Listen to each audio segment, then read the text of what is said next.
ছোটবেলা থেকেই আমাদের অনেকেরই পৃথিবীর শেষ প্রান্তে যেতে ইচ্ছে করে, কিন্তু আমাদের এই পৃথিবী যেহেতু গোলাকার, তাই শেষ প্রান্ত বলে আসলে কিছুই নেই।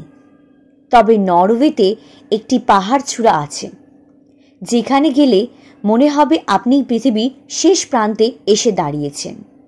এই জায়গাটার নাম প্রাইকেস্টোলেন।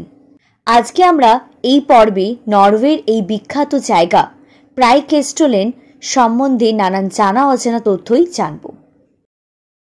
প্রাইকেস্টোলেন নামে এই জায়গাটি নরওয়ের রাইসিলকি জায়গার ফোরসান্ড অঞ্চলে অবস্থিত। ইংরেজিতে এই জায়গাকে বলা হয় পালপিট রক। প্রাইকেস্টোলেন দীর্ঘ সরু সামুদ্রিক খাড়ির পাশে অবস্থিত। ধারণা করা হয় প্রায় 10,000 বছর আগে সুবিশাল হিমবাহের প্রবাহে জায়গাটি এমন আকৃতি লাভ করেছে।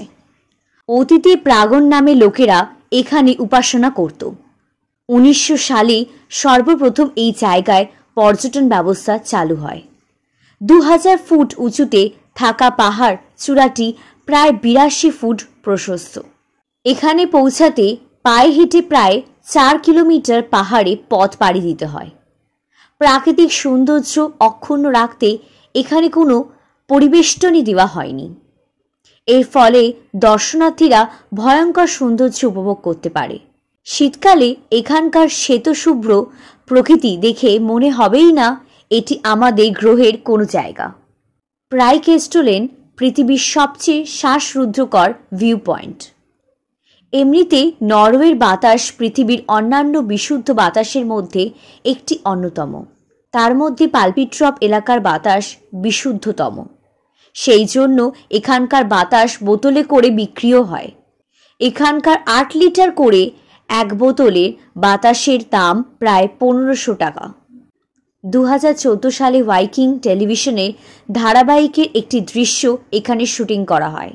সেখানে দেখা যায় গল্পের মূল চরিত্র পালপিট রকের কিনারায় বসে আছে। 2017 সালে মিশন ইম্পসিবল 6 চলচ্চিত্রের শুটিংয়ের কারণে প্রাইকেস্টোলেন পর্যটকদের জন্য 1 সপ্তাহ বন্ধ ছিল। হলিউড অভিনেতা টম ক্রুজকে অ্যাকশন দৃশ্যে অভিনয় করতে দেখা যায় এখানে। তারপর থেকে প্রতি বছর 3 লক্ষেরও বেশি লোক প্রাইকেস্টোলেনে ঘুরতে আসে। নয়নাভিরাম প্রাকৃতিক সৌন্দর্যের কারণে নরওয়ে এই জায়গাটি বিখ্যাত পর্যটন কেন্দ্র হিসাবে পরিণত হয়েছে।